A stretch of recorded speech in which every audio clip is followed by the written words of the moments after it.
I wasn't really searching for love at 28. I was too focused on my career as a rising star at my finance firm. Spreadsheets were my love language, and my cubicle felt more like home than any bar or dating app could ever offer. Then came Sarah's rooftop party. Sarah, my coworker and best friend, had a talent for pulling me out of my comfort zone. This time, the crowd was a mix of artists, musicians, and a few familiar faces from the office. That's when I spotted him. He was engaged in a playful debate with another guy about the best way to restore a brick building. Tall and lean, with kind eyes and tousled dark brown hair, he wore a weathered leather jacket over a faded band t-shirt, definitely the opposite of my usual buttoned-up crowd. Yet something about him intrigued me. "So, you think slapping a fresh coat of paint on history is a good idea?" he asked, a playful smile on his lips. The other guy, a stocky dude with a shaved head, rolled his eyes. "Hey, it preserves the structure, right?" "Yeah, but it erases the character," he countered. "The cracks and the wear, that's what tells the story." I found myself inching closer, drawn to their easy banter. Just then, Sarah appeared beside me, a mischievous glint in her eyes. "Amelia, this is Mark," she said, nudging me forward. "Mark, this is Amelia, the spreadsheet wizard I told you about." Mark's smile widened as he took me in. "Spreadsheet wizard, huh? Sounds impressive." "It pays the bills," I replied, feeling a blush creep up my cheeks, "but I can hold my own in a conversation that doesn't involve amortization schedules." I winked at Sarah, who chuckled. "Challenge accepted," Mark said, his voice warm and inviting. "So, Amelia the spreadsheet wizard, what do you think about preserving history?" We ended up talking for hours about everything and nothing. He was an architect passionate about breathing new life into old buildings, while I shared stories of my crazy hours at the firm and the thrill of closing a big deal. The conversation flowed effortlessly, and before we knew it, we found ourselves standing by the railing overlooking the glittering city skyline. The cool air sent goosebumps prickling down my arms. "This is fun," I admitted, surprised by the slight tremor in my voice. "Yeah," he agreed, his gaze fixed on the city below. "I wouldn't mind doing this again sometime." "Me neither," I blurted out, unable to overthink it. Our first official date was a dinner with Mark's parents, Martha and Arthur, at a fancy restaurant.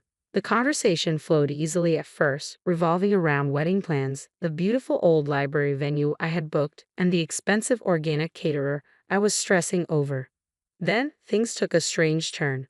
Mid-bite of her lobster bisque, pronounced with a peculiar accent, Martha suddenly fixed me with a steely gaze. "So, Amelia," she said, dabbing her lips with a napkin, "Mark tells me you work in finance." "Yes, I'm a financial analyst at a large firm downtown," I replied, unsure where this was heading. "Analyst, huh?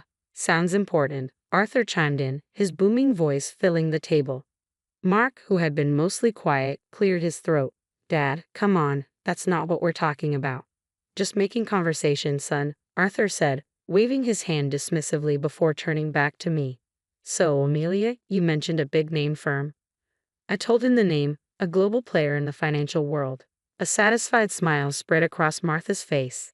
"Excellent," she declared. "And you say you do well for yourself? Investments, stocks, that kind of thing?" "Yes, I manage a portfolio," I replied, feeling increasingly uncomfortable. This felt more like an interrogation than a casual dinner with my future in-laws. "A portfolio, huh?" Martha leaned forward, her eyes gleaming. "How much are we talking about here, dear?" My jaw dropped. This was outrageous. No one asked questions like that. I glanced at Mark, hoping he'd intervene, but he just fiddled with the breadbasket, avoiding my gaze. "That's really personal information, Mrs. Miller," I said, forcing a smile. "Oh, come on, honey," Martha huffed. "We're practically family now, isn't that right, Mark?" Mark mumbled something non-committal, his cheeks flushed. I decided to take control of the situation. "Look," I said, trying to keep my voice steady, "money isn't everything. Mark and I love each other, and that's what matters most." "Love is great, sweetheart," Arthur chimed in again, "but let's face it, love doesn't pay the bills." I took a deep breath. This dinner was turning into a disaster. "Maybe we should stick to talking about the wedding," I suggested, desperately trying to redirect the conversation. The following morning, I called my grandma right after I got off the phone with her. As I recounted the awkward dinner with Mark's parents, a wave of doubt washed over me. Her words about greedy and selfish people echoed in my mind, but I dismissed them. Grandma could be a bit old-fashioned at times. Sure, Martha and Arthur were blunt, but they genuinely seemed happy for us. Maybe they just struggled to express their emotions. Fast forward a few months, and the wedding planning was in full swing. Every detail, from the venue to the flowers, felt like pulling teeth. Whenever money came up, Mark would give a sheepish shrug and say, "Work's been a bit tight lately." His parents, bless their hearts, kept offering suggestions, cheaper venues outside the city, a family friend who could cater at a discount, which really meant they'd barter for vegetables from their neighbor's garden. In the end, I found myself footing most of the bill. Mark, ever the charmer, would say things like, "You're amazing, honey," handling everything like a champ. But his lack of financial contributions started to grate on me. Finally, the big day arrived. It was beautiful. The weather cooperated, the food was delicious, and most importantly, Mark and I said, "I do." The only sour note was Grandma. After the ceremony, she pulled me aside, her wrinkled face etched with concern. "Amelia, honey," she said, her voice low, "be careful with those in-laws of yours. They don't have your best interests at heart." I rolled my eyes. Here we go again. "Grandma, they're just excited. They love Mark. They love me. Everything's fine." The honeymoon phase barely lasted a week before the first major in-law incident occurred. It was a lazy Sunday morning, and Mark and I were still luxuriating in bed when a loud thump from downstairs shattered the peaceful silence. We exchanged confused glances, and Mark mumbled, "Probably the mail." But that thump was soon followed by a cacophony of rustling paper and muffled exclamations. Throwing on our robes, we hurried downstairs, only to find a scene that looked straight out of a horror movie. Well, a horror movie filled with floral wrapping paper and gaudy gift bags. Martha and Arthur were sprawled on the living room floor, surrounded by our wedding presents like vultures picking over a carcass. They were tearing into boxes, oohing and ahhing over some items while dismissively tossing others aside. "What in the world is going on here?" I demanded, disbelief lacing my voice. Martha, mid-unwrapping, looked up and flashed a megawatt smile. "Amelia, darling, just admiring your lovely wedding gifts." "Admiring," I sputtered. "It looks more like you're ransacking the place."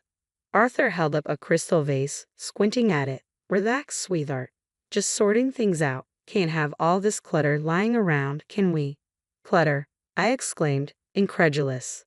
These were gifts chosen with love by our friends and family. Before I could voice my outrage, Mark interjected, "Maybe they should just leave the presents unopened, right?" His tone was mild, but the message was clear. I chimed in. Rao wasn't completely oblivious. Martha scoffed.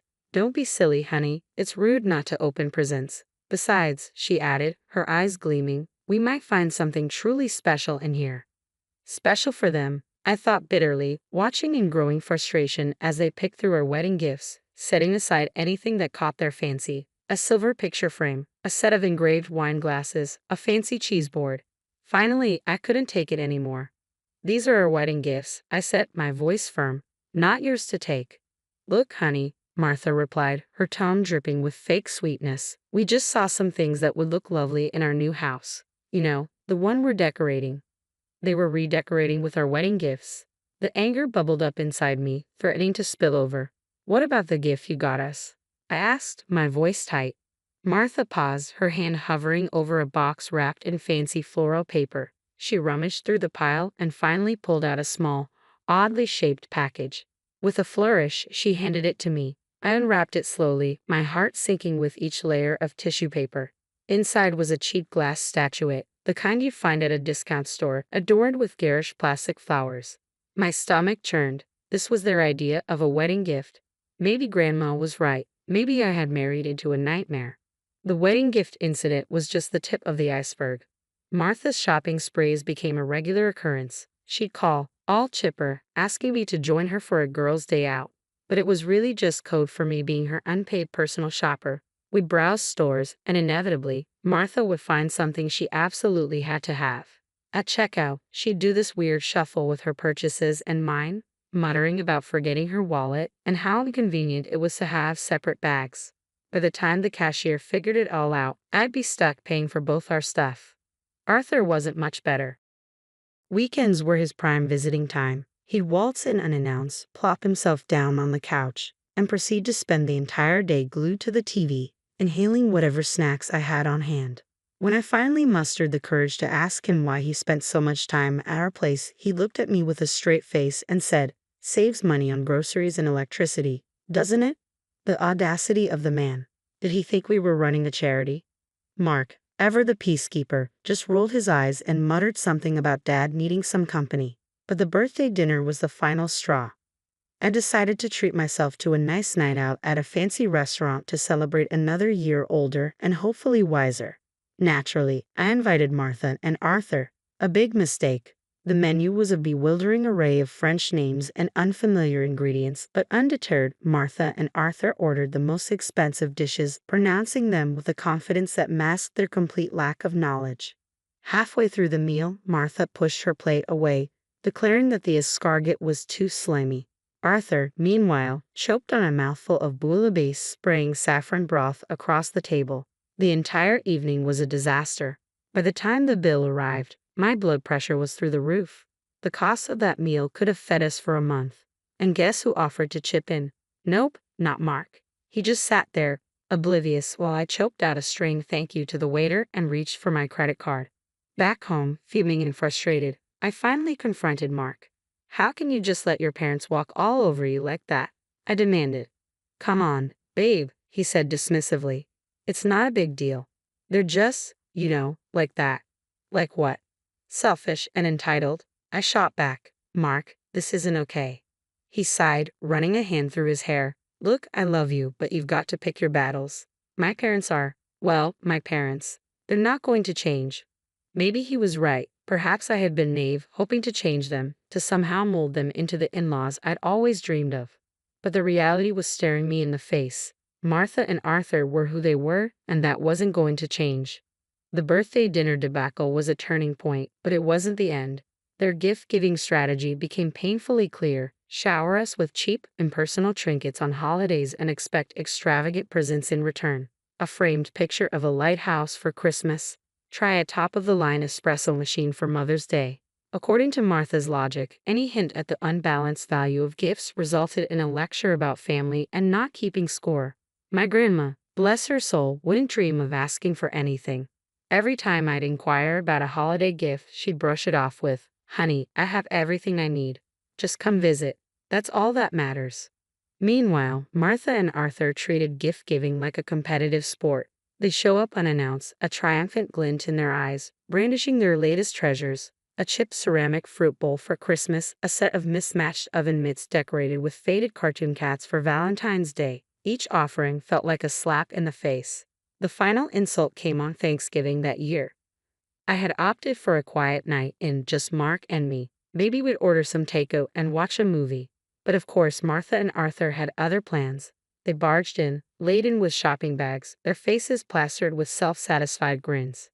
"Happy Thanksgiving, sweetie," Martha trilled, thrusting a brightly wrapped package at me. I unwrapped it, my stomach sinking. Inside was a gaudy scarf, the kind you might find at a gas station gift shop. The flowers were fake and plastic, and the fabric felt like sandpaper against my skin. "It's perfect, isn't it?" Martha beamed. "It matches your new coat." "Perfectly." I forced a smile. The coat in question was a vintage find I'd scored at a thrift store. The scarf, however, clashed spectacularly. "Thanks, Martha," I mumbled, trying to mask my disappointment. Meanwhile, Arthur was holding up a small box. "And for you, son," he declared, "a little something to help you unwind after a long day at work." Mark's eyes lit up as he eagerly tore into the box, revealing a pack of cheap drugstore cigars, the kind that smelled like dirty ashtrays and regret. "Thanks, Dad," Mark said, a genuine smile spreading across his face. That was it, the final straw. Here I was, staring at a birthday gift that insulted my taste and a husband who seemed more excited about a pack of drugstore cigars than his wife's well-being. Anger simmered inside me, threatening to boil over. But instead of exploding, I did something completely unexpected. I took a deep breath, forced a smile, and thanked them for the lovely gifts. A glimmer of hope arrived with my work performance. I landed the coveted quarterly award and a hefty bonus that practically screamed, "Celebrate." Venice, with its romantic canals and rich history, had always been a dream destination, Knowing I spoke fluent Italian sealed the deal. This trip would be a chance to reconnect with Mark and escape the suffocating grip of his parents for a while. Except news travels fast, especially bad news to eager ears. Upon learning of our travel plans, Martha and Arthur descended like hungry vultures. Venice, huh? Martha said, her eyes gleaming with a disturbing avarice. Sounds delightful. Always wanted to see those gondolas up close. Actually, I interjected, trying to be polite, this trip is just for Mark and me. A little romantic getaway. Arthur scoffed. Come on, Amelia, don't be selfish. We've never been to Europe, let alone Venice. Think of the pictures. Pictures. This wasn't about a photo op with gondolas. It was about escaping their smothering presence. I'm sorry, but, I said, my voice firm, this is a trip for two. My polite refusal triggered a meltdown of epic proportions. They called me selfish and greedy, accusing me of trying to alienate Mark from his family. The worst part, Mark, ever the peacekeeper, didn't stand up for me. Instead, he mumbled something about maybe they could come along and that it wouldn't be that bad. That's when I realized this wasn't just about a trip anymore. This was about boundaries, respect, and whether our marriage could survive his parents' constant intrusion. I looked at Mark, my voice laced with ice. Absolutely not. This is our trip, and they are not invited. The fight that followed was brutal. Harsh words were exchanged, and accusations flew like daggers. By the end, a heavy silence settled between us. We retreated to opposite ends of the apartment, a cold war brewing in our once happy home. Days blurred together, and the silence in the apartment was a constant reminder of the chasm that had opened between Mark and me. I didn't call his parents. The mere thought of their entitled whining made my stomach churn. Mark remained in his self-imposed exile. The only communication between us was a muted good morning in the kitchen each day. Then, on a random Saturday morning, I woke up to an empty apartment and a sinking feeling in my gut.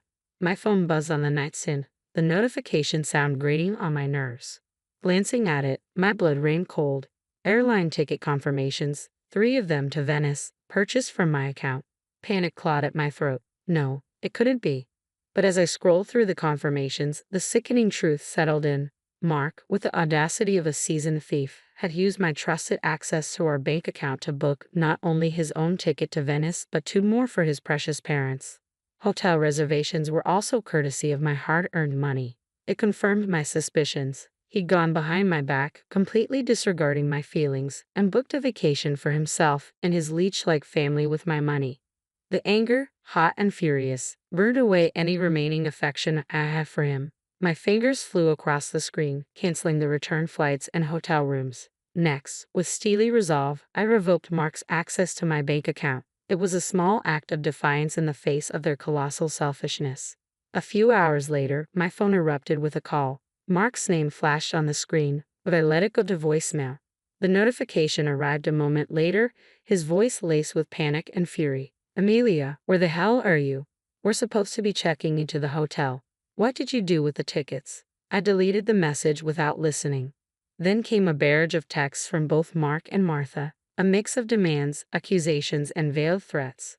Mark's final message sent a dark chill rippling through me.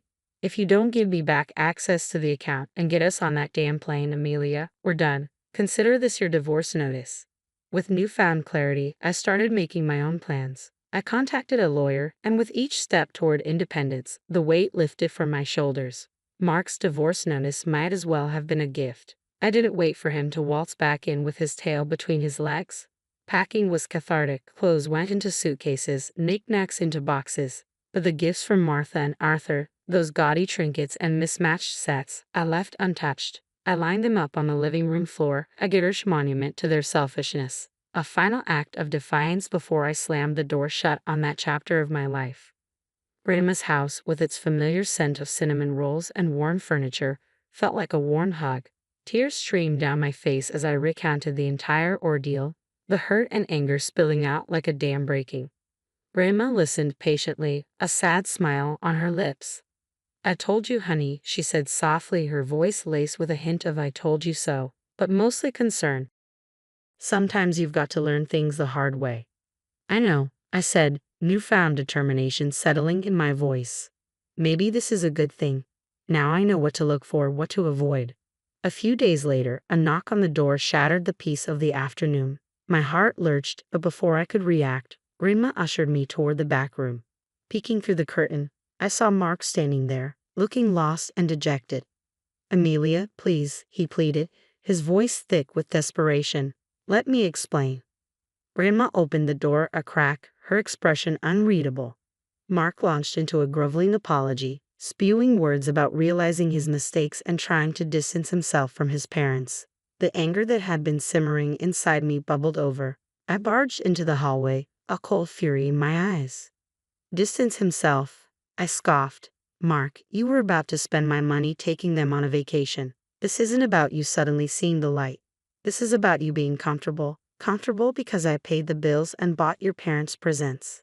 He opened his mouth to protest, but I cut him off. "No, Mark, this is over. I don't want to build a life with someone who prioritizes comfort over respect or someone who lets his parents walk all over him and his wife.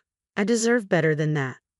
Mark's face crumpled, but this time I felt no pity. The door shut with a finality that echoed in the silence that followed. Maybe Grandma was right. Maybe this wasn't the end. Maybe it was the beginning of something new, something better. A life free of entitled in-laws, a life filled with respect, and maybe someday, love that wasn't selfish or convenient.